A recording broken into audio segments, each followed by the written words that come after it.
Hi! Do you use Framelits dies? Well, if so, you already know how they make it so easy to get your image in the center of the shape you want. But did you know you could use some of those dies to make frames?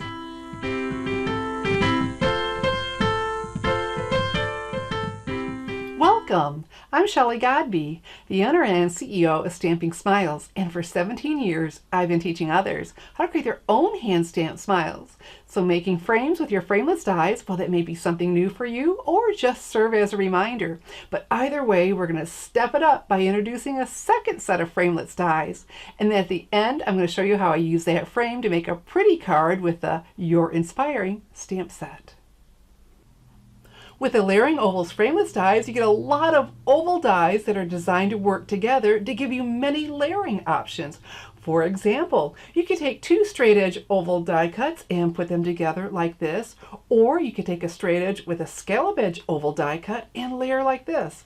And you can see with all of these different sizes, it makes it easy to vary the width to what you want. A little bit wider, a little bit more narrow. And then one of our favorite things to do with our Framelits dies is to be able to center our image. And so what we do is, after we stamp, we take the die and frame the image, and then we die cut it. So then it's centered just where we want it. Oh my goodness, that makes it so much easier than trying to die cut and then stamp and get in the center. We do it afterwards. And so I was making a card and I had die cut a hole in my card and I wanted my image behind it to give it some depth. And when I was done, it just didn't look finished. And I thought, ooh, I know, we're going to use these same Framelits dies to make a frame. I've got my Big Shot die cutting machine and magnetic platform because we're going to be die cutting with the thin metal oval Framelits dies, and this is going to help hold them in place as we run them through. So that's the start of our sandwich. Then we need a cutting pad and cardstock. I chose Whisper White thick cardstock. And then, hey, let's first do a double check. Here's the cardstock with the oval already die cut in it. We want to make sure we use the same size oval die. There we go, because we're making a frame, so we know we have the right die. So we're going to put the cutting edge, that raised edge, that's the cutting edge, we're going to put that down. And then we need a larger oval die, again that cutting edge, and there we go. We need to center this around it. And this is why it's so nice to have the magnetic platform so everything holds in place. And then the rest of our sandwich is another cutting pad. So go ahead and crank this through. There we go, and let's see what we have. So we're going to have two things. We're going to have an die cut oval. There we go, we can use on something else. And then we have our frame. So look, now we can frame the image. Here, let's put something behind it. We can frame it, making it look finished. Isn't that great?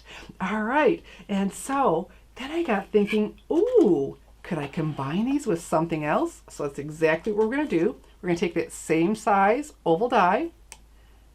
All right, and this time we're going to pair it with the Lots of Labels Framelits dies. There we go. And then, perfect. So we just need to make sure we get it centered. Again, that's why I love, love, love magnetic platform to hold things in place for us. Oh, looking oh so good. Another cutting pad. Go ahead and crank this through. All right, let's have a look. So yeah, we're gonna have lots of oval die cuts when we're done. But look at that frame. Now let's try it with our card. Oh, fancy dancy and looking so finished. So let me put this aside and I'm going to show you my Your Inspiring card all finished. Now you know, or were reminded of, how easy it is to use your Framelits dies to make frames for your handmade greeting cards. Oh, and I promised to show you my Your Inspiring card. There it is. Didn't that turn out just lovely? And our die cut frame is such a beautiful decorative touch. The Your Inspiring Stamp Set is from the 2018 Stampin' Up! Occasions catalog and available only for a limited time in my online store, www.shopwithshelly.com. And if you'd like to make my Your Inspiring card, well, you'll find a link under the video to the blog post with the card measurements and supplies. It's always great to learn new or be reminded of ways to use the tools we already have, making them more versatile. And if you'd like more of my stamping tips, then I invite you to subscribe to my newsletters, The Stamper's Insider. It's your free stamping source for inspiration, information, and ideas. Just go now to www.thestampersinsider.com to subscribe. I'm Shelley Godby, teaching you how to create hand stamp smiles. Thanks for watching.